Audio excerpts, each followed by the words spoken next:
कहानी की शुरुआत होती है जब आधी रात को घायल मैक शहर में भाग रहा था। पुलिस से बचने की कोशिश करते हुए वो एक गली में गिर गया और हंसने लगा। उसने सोचा कि अब तो नहीं बच पाऊंगा। अचानक उसका गिरा हुआ खून हवा में तैरने लगा और एक रहस्यमयी हुडी पहने हुए आदमी सामने आया। उसने कहा कि मैं तुझे जिंदा रखूंगा अगर तुम मुझे अपनी वफादारी दे। मैक के पास कोई रास्ता तो था नहीं, तो उसने हाँ कह दिया। उस अनजान शख्स ने अपनी ताकत से उसे उठाया और अचानक से न जाने कुछ ऐसा हुआ कि मैक का शरीर चमकने लगा। वो दर्द से चीख रहा था। जब पुलिस उस गली तक पहुंची तो उन्हें सिर्फ दीवार पर बहता खून मिला। जल्दी ही सड़कों पर अफरा तफरी मच गई। लोग हर तरफ मरने लगे, दरिंदे जैसे मॉन्स्टर्स के हाथों। वो अनजान आदमी एकदम शांत खड़ा ये सब कुछ देख रहा था। आग के बड़े बड़े शोले सब कुछ जलाकर राख कर रहे थे। फिर खुलासा हुआ कि ये सब कुछ एक विजन थी जो कि चैन नाम के एक मॉन्क ने देखी थी। उसने तुरंत अपना सामान समेटा और अपने गुरु से कहा, मेरे पिता जिन्हें नेक्रोमेंसर भी कहा जाता है वो धरती पर लौट आए हैं। मुझे उन्हें रोकने के लिए जाना होगा। तभी हम जेक नाम के एक आदमी को देखते हैं जो अपने परिवार के साथ छुट्टियां मनाने बैंकॉक आया था, लेकिन यहाँ भी उसके ऑफिस से लगातार फोन आ रहे थे। उसकी पत्नी प्रैंग ने उसे डांटा और याद दिलाया कि अपने परिवार पे भी थोड़ा ध्यान दो। जेक ने वादा किया कि अब वो पूरा ध्यान अपने परिवार पर ही देगा। जब उसने पलट कर देखा तो उसकी बेटी गायब हो गई थी। दोनों शहर के कोने कोने में पागलों की तरह उसे ढूंढने लगे। दौड़ते दौड़ते उन्हें लू मिल ही गई जो एक पुल पर चैन से बात कर रही थी। उन दोनों ने लू को डांटा अकेले भागने के लिए और चैन का शुक्रिया अदा किया, लेकिन चैन पहले से ही जेक का नाम और चेहरा पहचानता था। चैन ने कहा कि हमारा मिलना तो तय है और जेक वही है जो मौत के वक्त में पैदा हुआ था जब चांद खून जैसा लाल था। उसने जेक को कीपर ऑफ द गेट्स के नाम से बुलाया और चेतावनी दी कि जेक को बड़ी मुश्किलों का सामना करना होगा और हो सकता है कि उसे सब कुछ खोना पड़े। जेक को लगा कि चैन कोई पागल आदमी है और अपने परिवार के साथ वहां से चला गया। बाद में मॉल में लू की आइसक्रीम उसकी टी शर्ट पर गिर गई तो प्रैंग उसे बाथरूम में ले गई साफ करने के लिए। उसी वक्त मैक मॉल में आया और एक आदमी से टकरा गया। उसने अपना लॉलीपॉप उस आदमी को पकड़ाया और फिर बंदूक निकालकर उसे गोली मार दी। लोगों ने घबराकर भागना शुरू कर दिया। मैक अंधाधुन गोलियां चला रहा था। शॉपिंग करने आए लोग और एम्प्लॉइज दोनों इस गोलीबारी में मारे गए। लोगों की भीड़ एग्जिट की तरफ भागने लगी, लेकिन जेक उस भीड़ को धक्का मारकर अपने परिवार तक पहुंचा। उसने उन्हें कहा कि बाथरूम में ही छुपे रहना, मैं लोगों की मदद करने जा रहा हूँ। इसी दौरान ऑफिसर एरिड भी मॉल के अंदर आ गया। जेक ध्यान से छुपते छुपते घूम रहा था और लोगों को छुप कर रहने की चेतावनी दे रहा था। जब मैक एक खून लगी डॉल में उलझा हुआ था तब जेक सामने आया, अपनी बंदूक निकाली और कहा कि अपना हथियार नीचे फेंको। मैक बिल्कुल बेपरवाह लग रहा था, मानो उसे ऐसा लगता हो कि वो मर ही नहीं सकता। और अब वो उस डॉल का इस्तेमाल करके जेक से बच्चे जैसी आवाज में बात कर रहा था। जेक ने धमकी दी कि अगर मैक ने सरेंडर नहीं किया तो वो उसे मार डालेगा। मैक अचानक से गोलियां चलाने लगा और जेक को फिर से छुपना पड़ा। पास ही में एक रोती हुई लड़की फोन चलाने की कोशिश कर रही थी ताकि वो मदद बुला सके, लेकिन देखते ही देखते मैक ने उसे भी गोली मार दी। बाहर पुलिस और आग बुझाने वालों की एक पूरी टीम ने मॉल को घेरा हुआ था। जेकब मैक को पागल कहकर उसे उकसाने लगा कि इसका ध्यान तो भटके और मौका देखकर उसने फटाक से गोली चला दी, जिसके बाद मैक घुटनों पर गिर पड़ा। एरिड उसके पीछे आ गया, लेकिन मैक फिर भी बेपरवाह लग रहा था, मानो उसके ऊपर गोली का कोई असर ही नहीं हुआ। उसने जेक का शुक्रिया किया उसे मारने के लिए, ये कहते हुए कि अब उसका काम पूरा हुआ और कीपर वापस आ चुका है। अचानक मैक का शरीर जलने लगा और वो ब्लास्ट हो गया। पूरी इमारत हिलने लगी। मॉल के ऊपर का धुआं एक दहाड़ती हुई खोपड़ी बन गया और आग शहर के हर कोने में फैलने लगी। प्रैंग लू को बाथरूम से खींचकर बाहर ले आई और दोनों भागकर निकले, लेकिन सामने एक फायर ट्रक क्रैश हो गया और लोग एक दूसरे पर हमला करने लगे। एक फायरमैन भी एक आदमी को चाकू से मार रहा था। प्रैंग और लू के पास अब कोई दूसरा रास्ता नहीं था, तो वो दोनों मॉल में वापस घुस आई। दोनों बड़े ध्यान से छुपे छुपे घूम रहे थे। उन्होंने देखा कि एक आदमी लगातार किसी का सर काउंटर पर पटक रहा था और फ्रंट डेस्क पर एक लाश पड़ी थी। अचानक एक पागल आदमी ने कोने से निकलकर उस पर हमला कर दिया। प्रैंग ने एक मैनिकन उस पर मार दिया और उसका सर प्लास्टिक के हाथ से फोड़ दिया। फिर प्रैंग और लू एस्केलेटर की तरफ भागे, लेकिन और भी पागल लोग उनके पीछे आने लगे। प्रैंग ने लू को एस्केलेटर के साइड में बैठाकर नीचे स्लाइड करवा दिया, जबकि वो खुद सीढ़ियों से आई और मैनिकन का हाथ लेकर अटैकर्स से लड़ती रही। लू नीचे पहुंची, लेकिन एक आदमी ने उसे पकड़ लिया। घबराकर प्रैंग ने तुरंत एक दुश्मन को गिराया और दूसरे को मारकर अपनी बेटी को बचा लिया। दोनों भागकर एक के पीछे एक दरवाजे दरवाजे तक पहुंची। तभी एक बस वहां रुकी। ड्राइवर जैसे ही बाहर निकला तुरंत किसी और ने उसके ऊपर हमला कर दिया। लड़ाई शुरू हो गई। प्रैंक किसी तरह से अपनी बेटी के साथ बचने की कोशिश कर रही थी, लेकिन हर तरफ हिंसा, हथियार, आग और कार क्रैश हो रहे थे। बहुत भागने के बाद वो एक ग्रोसरी स्टोर में छुप गए। प्रैंक का मोबाइल काम नहीं कर रहा था तो वो ध्यान से छुपकर स्टोर के फोन तक गई। उसने काउंटर पर पड़ी लाश पर ध्यान नहीं दिया, लेकिन वो फोन भी काम नहीं कर रहा था। तभी एक डरावना आदमी दुकान में घुस आया। उसने दुकान का कुछ सामान नीचे फेंका और फिर लाश की जांच करने लगा। फिर वो इधर उधर देखने लगा कि कोई है तो नहीं। लू लगातार उससे बचने के लिए छुपती हुई घूम रही थी, लेकिन जब बाहर एक लाश खिड़की से टकराई तो डर के मारे लू के मुंह से आवाज निकल गई। उस अजनबी ने लू को देख लिया। जब वो हमला करने ही वाला था तो प्रैंक पीछे से आई और उसे मार गिराया। उधर जेक और एरिक होश में आए और समझ नहीं पा रहे थे कि ब्लास्ट के इतने नजदीक होने के बाद भी वो बच कैसे गए। जेक और एरिक ने देखा कि आसपास कोई लाश नहीं है। जेक ने एक आदमी को अपने नजदीक ही खड़ा देखा, लेकिन जैसे ही पलक झपकी वो गायब हो गया। एरिक को कुछ खून के दाग मिले और महसूस हुआ कि ये दाग तो बहुत पुराने हैं। जब उन्हें कुछ आवाजें सुनाई दी तो वो जांचने चले गए और एक औरत उन्हें दिखी जिसके हाथ में चाकू है। उसने पलटकर अपना डरावना चेहरा दिखाया और एरिक पर झपट पड़ी। उसे चाकू घोंपकर मार डाला। जेक ने जब गोली चलाई तो गोलियों का असर ही नहीं हो रहा था। औरत ने उस पर भी हमला किया और लड़ाई शुरू हो गई। बड़ी मुश्किल से जेक ने उसका सर पटक कर उसे बेहोश कर दिया। इसके बाद जेक भागकर छुप गया, लेकिन वो औरत तुरंत समझ गई और उसे ढूंढने लगी। अचानक उसके हाथ पांव लंबे हो गए और वो छत पर चलने लगी। जेक छुप छुप कर घूम रहा था, लेकिन उस औरत ने उसे ढूंढ कर खींच लिया। जेक ने फिर से गोली चलाई, लेकिन उस अजीबोगरीब औरत पर कोई असर नहीं हुआ और अब वो जेक को भी चाकू से मारने की कोशिश करने लगी। घबराकर जेक ने जोर लगाकर उसे धक्का दिया और फिर से भाग निकला। वो दौड़कर जल्दी से बाथरूम में गया, लेकिन उसे अपना परिवार वहां पर नहीं मिला। मॉल के बाकी हिस्सों में ढूंढते हुए जेक ने देखा कि सारा खाना सड़ चुका था। तभी उस औरत ने फिर से हमला कर दिया। जेक ने उस पर कुर्सी से हमला करके वहां से निकलने की कोशिश की। उस औरत ने तुरंत उसका रास्ता रोक लिया तो जेक ने आसपास लटके हुए तार पकड़ के उसे बांध दिया और सजावट की एक चीज से कस दिया। उसने उस औरत के ऊपर कई वार किए, लेकिन असर नहीं हुआ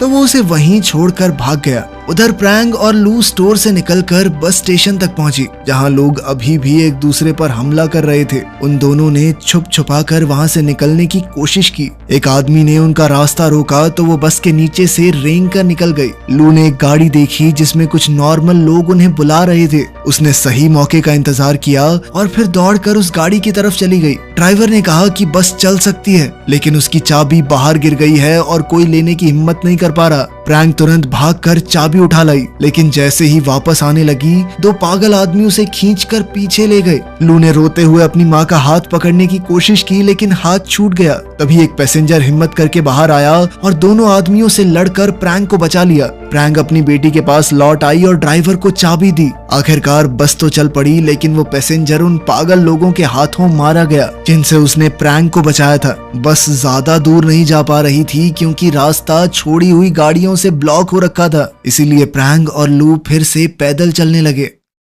कुछ देर बाद वो अपने होटल तक पहुंची, लेकिन वहां भी लाशें ही लाशें मिली। जब वो ऊपर गई तो देखा एक आदमी एक औरत से लड़ रहा है और फिर उनकी तरफ आने लगा। प्रैंक ने एक ट्रॉली बैग को शील्ड की तरह इस्तेमाल करके उस हमलावर को धक्का देकर गिरा दिया। कॉरिडोर के अंत में उन्हें एक और आदमी नजर आया। प्रैंक ने एक बोतल उठाई और उसके सर पर दे मारी। फिर वो और लू अपने कमरे तक पहुंचे और वहां अंदर घुसकर उन्होंने चैन की सांस ली। जब उन्होंने खिड़की से बाहर देखा तो पूरा शहर आग में जल रहा था। प्रैंक कमरे का फोन ट्राई करने लगी, लेकिन वो भी काम नहीं कर रहा। मॉल में जेक अकेला चल रहा था। उसने देखा कि सारी स्क्रीन्स खराब हो गई हैं। अचानक उसने देखा कि वो औरत जो बंधी हुई थी अभी भी जिंदा है और उसे ढूंढ रही है। वो एक खून के तूफान जैसे पोर्टल के पास गई और उसके अंदर से गुजर गई। जेक ने उसके पीछे जाने का फैसला किया। इस अजीब पोर्टल ने उसे सीधा उस बस स्टेशन में गिरा दिया जो बिल्कुल खाली लग रहा था। जेक ने ऊपर देखा तो एक बहुत बड़ा शैतान बिल्डिंग के ऊपर खड़ा होकर उसे देखकर हिल रहा था।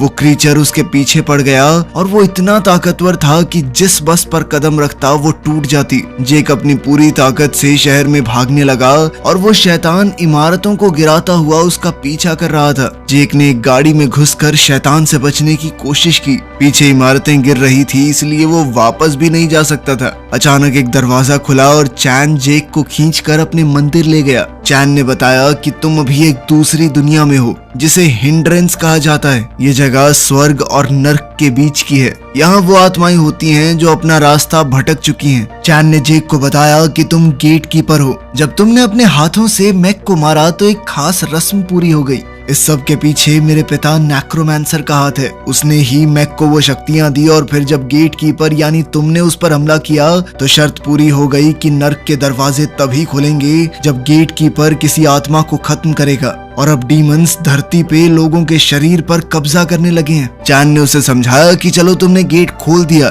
लेकिन तुम्हारे पास इसे बंद करने की ताकत भी है। तुम गेट कीपर हो। जेक को अभी भी उसकी बातों पर यकीन नहीं हो रहा था, जिस पर चैन कहने लगा कि तुम खूनी चांद के नीचे पैदा हुए थे। तुम्हारी माँ जन्म देते ही मर गई थी, है ना? जेक ये सब समझ नहीं पा रहा था। उसे सिर्फ अपने परिवार की फिक्र हो रही थी। चैन ने उसे समझाया कि देखो, गेट बंद करना पड़ेगा सबसे पहले, तभी तुम अपने परिवार और पूरी दुनिया के लोगों को बचा सकोगे। लेकिन उनके पास ज्यादा वक्त नहीं है, क्योंकि वो डीमन हर एक आत्मा को खाकर और भी शक्तिशाली हो रहा है। सबसे पहला कदम है मैक को ढूंढना। जब दोनों ने अपनी खोज शुरू की, चैन ने अपनी कहानी बताई। उसका बाप नेक्रोमैंसर एक लालची मॉन्क था जिसने अपने गुरु के कुछ खुफिया स्क्रोल चुरा लिए। उसने ऐसा काला जादू किया कि वो अपने ही शरीर को खो बैठा, जिसके बाद बेचैन होकर नेक्रोमैंसर ने अपने ही बेटे के शरीर को पाने की कोशिश की। चैन को अपने वश में करने के लिए जादू किया, लेकिन मेरी माँ ने ऐसा होने नहीं दिया। इसके बाद मेरे पिता की आत्मा को इस दुनिया से निकाल दिया गया, लेकिन इस नाकाम कोशिश से मेरे दिमाग में उनका बहुत सारा ज्ञान आ गया। अब मैं आत्माओं की शक्ति को पाकर अलग अलग दुनिया के बीच में सफर कर सकता हूँ। उसकी बात को जेक ने बीच में ही रोक दिया जब उसने देखा कि एक औरत छत पर है और एक डीमन उसे घेरे हुए था। चैन ने कहा कि हमें वक्त बर्बाद नहीं करना चाहिए, लेकिन जेक फिर भी दौड़कर उस औरत की मदद करने गया। उसने एक लोहे का सरिया पकड़ा और छत की तरफ बढ़ा, जहाँ उसे बहुत सारे डीमंस दिख रहे थे। तेजी से वो उन्हें एक एक करके मारकर नीचे गिरा रहा था। फिर जेक ने एक औरत को चेक किया और पहचाना कि ये तो मॉल में थी। वो औरत रो रही थी, जो कुछ हुआ उसे याद करते हुए। वो पछता रही थी कि उसने अपने पति को धोखा दिया। यही वजह थी कि उसकी आत्मा अभी भी भटक रही है। तभी अचानक एक बड़ा सा डीमन पास आया और बिल्डिंग को तोड़ना शुरू कर दिया। जेक ने उसे देखकर लड़की का हाथ पकड़ा और उसे खींचकर भागने लगा, लेकिन डीमन ने लड़की को पकड़ लिया और उसे खा गया। डीमन के चले जाने के बाद जेक फिर से चैन से मिला। उसने चैन को बताया कि लड़की को खुद भी पता नहीं था कि वो मर चुकी है। जेक को याद आया कि मॉल में जो धमाका हुआ था वो बहुत बड़ा था। अब उसे लग रहा था कि वो खुद भी मर चुका है और वो भी ये बात नहीं जानता। चैन ने बताया कि ये एकदम सच है। ये सुनकर जेक टूट गया। अपने परिवार के बारे में सोचकर रोने लगा। चैन ने उसे समझाया कि वो एक खोई हुई आत्मा बन गया है, लेकिन अभी सब कुछ खत्म नहीं हुआ। तुम खास हो अभी भी धरती पर जा सकते हो एक कवच का इस्तेमाल करके। जेक और चैन जब शहर पार कर रहे थे, उन्हें एक उड़ता हुआ राक्षस उनका पीछा करता हुआ दिखा। वो दोनों तुरंत एक बिल्डिंग के अंदर दौड़े, लेकिन वहाँ और भी ज्यादा राक्षस मौजूद थे। उनका पीछा कर रहा वो राक्षस भी उनके पीछे ही लैंड हुआ। जब राक्षसों ने हमला किया तो चैन ने अपनी मार्शल आर्ट्स की कला का इस्तेमाल करके उनका सामना किया। उसे लड़ता देख दानव इतने डर गए कि उनका पीछा करना छोड़ दिया। जेक और चैन सीढ़ियां चढ़कर एक थिएटर में पहुंचे जो राक्षसों से भरा पड़ा था। वो दोनों जितना तेज भाग सकते थे उतना भागे, ताकि स्क्रीन के सामने एक जगह तक पहुंच सके। मौका मिलते ही चैन ने एक पोर्टल खोला और वो दोनों एक सेकंड में असली दुनिया में आ गए, जहाँ वो डीमंस बिना किसी का शरीर काबू किए पीछा नहीं कर सकते उनका। जेक ने एक शीशे में देखा तो उसे पता चला कि वो एरिक के शरीर में घुसा हुआ है। खुद को किसी और के शरीर में देखना उसके लिए बहुत दर्दनाक था। चैन ने उसे अपनी एक पुरानी बंदूक दी जो खास तरह की गोलियों का इस्तेमाल करती है, और एक खास तरह का चाकू भी। ये दोनों ही हथियार मैक को मार सकते हैं। इसी दौरान मैक ने जेक के शरीर को अपने वश में कर लिया था। वो इस शरीर का इस्तेमाल करके होटल के कमरे में प्रैंक के पास पहुंचा। प्रैंक और लू को जेक की बहुत चिंता हो रही थी, लेकिन मैक को उनसे बात करना नहीं आ रहा था। वो सिर्फ मन में अपने असली रूप को घूर रहा था। लू उससे कई सवाल पूछ रही थी तो मैक ने उसे मॉल में मिली जली हुई डॉल निकाल ली। अचानक कमरे का फोन बजने लगा और मैक ने खुशी से कॉल उठा लिया। साथ ही वो कुछ लिखने लगा। जब तक चैन और जेक कमरे में आए तब तक मैक और जेक का परिवार दोनों गायब हो चुके थे। वहाँ पर सिर्फ वो डॉल थी। चैन को फोन के पास मैक का नोट मिला। तभी जेक को लू की चीख सुनाई दी। वो मदद के लिए चिल्ला रही थी। उसने खिड़की से देखा कि लू पूल के पास है और वो तुरंत होटल से बाहर दौड़ गया। प्रैंक और लू से देखकर डर गए क्योंकि उन्हें लगा कि ये अजीब सा आदमी जिसे हम जानते भी नहीं इतना फ्रैंक क्यों हो रहा हमारे साथ। इसी मौके का फायदा उठाकर मैक ने जेक को पीछे से मारा और नीचे गिरा दिया। फिर मैक ने जेक को दबाकर पकड़ लिया और कहा कि वो उसकी जिंदगी और उसका परिवार दोनों चुरा लेगा। उसने जेक से ये भी कहा कि तू एक बहुत ही बेकार पिता और बेकार पति भी है, क्योंकि तूने सिर्फ अपने काम पर ध्यान दिया, अपने परिवार को नहीं चुना। अब जेक मैक को चिढ़ाने लगा ताकि वो कुछ तो रिएक्ट करे, और जैसे ही मैक हिला जेक तुरंत घूमकर रास्ते से निकल गया। दोनों के बीच लड़ाई शुरू हो गई। एक दूसरे को बार बार मुक्के और लात मारने लगे। जब जेक ने उस खास किस्म की बंदूक का इस्तेमाल करने की कोशिश की तो मैक ने तुरंत उसका हथियार गिरा दिया और दोनों पूल में गिर गए। लड़ाई पानी के अंदर भी जारी रही। जेक ने अपना खास चाकू निकाला, पर जैसे ही वो मैक को चाकू मारने वाला था, प्रैंक ने उन दोनों पर वो खास बंदूक तान दी और उन्हें तुरंत रुकने को कहा। वो दोनों अपने आप को असली जेक बोल रहे थे और प्रैंक उलझन में पड़ गई कि आखिर किसको सच मानूं। लू ने सच जानने के लिए पूछा कि आखिर वो कौन सा इशारा है जो उसके पिता हमेशा वादा करने के लिए इस्तेमाल करते हैं। जेक ने एरिक के शरीर का इस्तेमाल करके वही इशारा किया। प्रैंक ने गोली चला दी, पर गलती से जेक को लगी। उसकी आत्मा तुरंत हिंड्रेंस में लौट गई, जहां एक भूत ने उसे काट लिया। असली दुनिया में मैक ने जेक के शरीर का इस्तेमाल करके प्रैंक से बंदूक छीन ली। लू ने जोर से चिल्लाकर कहा कि ये मेरे असली पापा नहीं है। अचानक एक ब्लड पोर्टल दीवार पर खुला और मैक ने उनसे कहा कि जल्दी से मेरे पीछे आओ। उधर हिंड्रेंस में जेक की आत्मा को चैन ने बचा लिया। उसके पास अभी भी वो चिट्ठी थी जो मैक ने होटल रूम में छोड़ी थी। पता चलता है कि मैक नेक्रोमैंसर के कांटेक्ट में है, जो उसे बता रहा था कि गेट ऑफ हेल को कैसे ढूंढना है। वो दोनों भी नेक्रोमैंसर के कहे मुताबिक जंगल में एक सुनसान घर तक पहुंचे, जहां एक बहुत बड़ी आग जल रही थी, जो गेट ऑफ हेल का निशान है। असली दुनिया में मैक प्रैंक और लू को उसी जगह ले गया, जहां उन्हें एक मास्क वाला आदमी मिला जो असल में नेक्रोमैंसर है। वो बड़ा राक्षस अभी भी वहीं है। जेक और चैन छुपते छुपाते सही जगह तक पहुंचे और चैन ने एक नया पोर्टल खोला। नेक्रोमैंसर ने लू के शरीर को हवा में उड़ाकर उसे गेट के ऊपर लटका दिया। वो उसे मारने की तैयारी करने लगा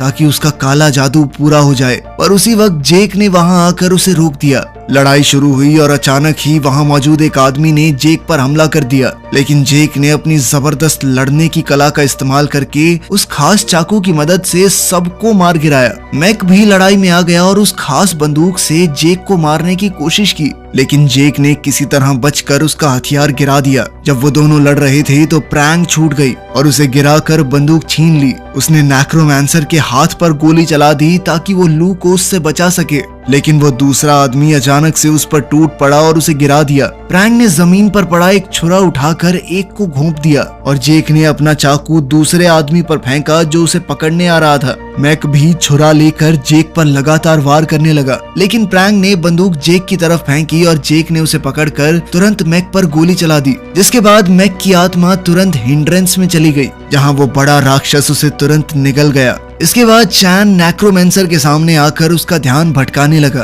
ताकि जेक पीछे से उस पर खास खंजर से हमला कर सके। मरने से पहले नेक्रोमैंसर ने बताया कि गेट को बंद करने का एक ही तरीका है, जेक को उसके पार जाना होगा। चैन ने समझाया कि मैंने दूसरा तरीका ढूंढने की कोशिश की थी, लेकिन कोई रास्ता नहीं मिला। जेक ने मान लिया कि अब यही मेरी किस्मत है और अपने परिवार को अलविदा कहा। उसने उनसे माफी मांगी कि मैं हमेशा अपने काम में घुसा रहा, तुम्हारे साथ और ज्यादा वक्त बिताना चाहता था मैं। उसने आखिरी बार उन्हें गले लगाया और आग के गेट की तरफ चला गया, जिसकी मदद से वो नर्क में पहुंच गया। जेक का शरीर गेट के दूसरी तरफ जाते ही जल उठा और इससे गेट बंद हो गया। दुनिया फिर से नॉर्मल हो गई और प्रैंक लू को उसकी दादी के घर छोड़ आई। प्रैंक ने ठान लिया कि वो कुछ भी करके अपने पति को वापस ला कर रहेगी। कोई ना कोई तरीका तो जरूर होगा।